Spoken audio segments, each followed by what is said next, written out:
राधा स्वामी जी।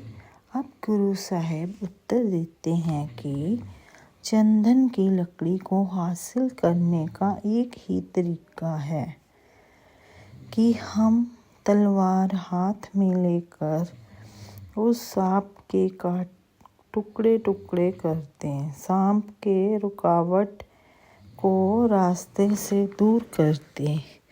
फिर हम इच्छा अनुसार चंदन की लकड़ी प्राप्त कर सकते हैं। इसी तरह अगर हम देह के अंदर बैठकर परमात्मा की भक्ति करना चाहते हैं, परमात्मा से मिलना चाहते हैं, तो हमें क्या करना पड़ता है?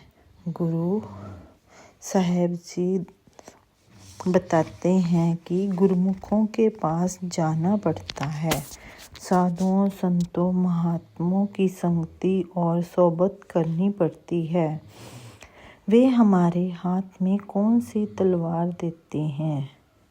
वे हमें शब्द या नाम की तलवार दे देते हैं। इस शब्द का नाम की तलवार के द्वारा हम मन को वश में कर सकते हैं और मन रूपी रुकावट को रास्ते से दूर कर लेते हैं। फिर जो भी खजाने परमात्मा ने हमारी देह और शरीर के अंदर रखे हुए हैं, हम उन पर अधिकार प्राप्त कर लेते हैं। उन्हें प्राप्त करके हम बादशाह बन जाते हैं। हमारा मरण जमन के दुखों से छुटकारा हो जाता है। गुरु साहेब के समझाने का मतलब है कि आत्मा और परमात्मा के बीच अगर कोई रुकावट का पर्दा है तो वह केवल हमारे मन की रुकावट है और केवल हमारे मन का पर्दा है। जब हम अपने मन की रुकावट को रास्ते से दूर करते हैं, नहीं कर पाते, तो हम कभी अपने अंदर से उस परमात्मा को पा ही नहीं सकते, चाहे वह परमात्मा हम सभी के अंदर विराजमान है।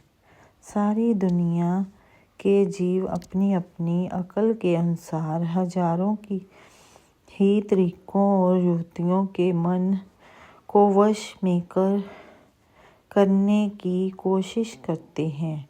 वे हठ कर्मों के जरिए डिसिप्लिन या अनुशासन के द्वारा जबरदस्ती अपने ख्याल को दुनिया से विरक्त कर देते हैं, दुनिया से निकलने की कोशिश करते हैं। आगे जाकर हमारा ख्याल कहीं जुड़ता नहीं, दुनिया में ही भटकता रहता है। मन को जबरदस्ती दुनिया से निकालना उसी तरह है जिस तरह सांप को पकड़कर एक पिटारी में के अंदर बंद कर देना है। पिटारी के अंदर बंद कर देने से ना उसका गुस्सा जाता है, ना रोष और ना ही जहर दूर होता है। जब तक पिटारी के अंदर बंद है, हम उसके जहर और डंक से जरूर बचे रहते हैं।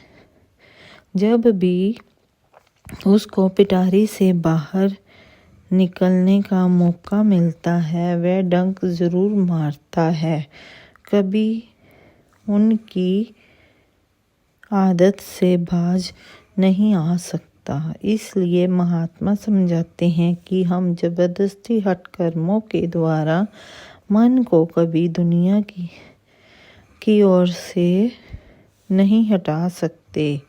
हमारा मन लज्जत का आशिक है।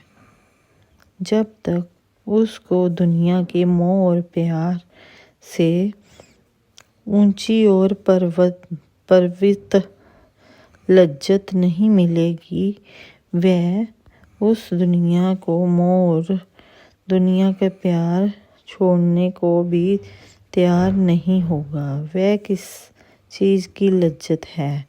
वह शब्द या नाम की लज्जत है। इसको प्राप्त करने के भेद और तरीके का हमें गुरुमुखों, साधुओं, संतों, महात्माओं से पता चलता है।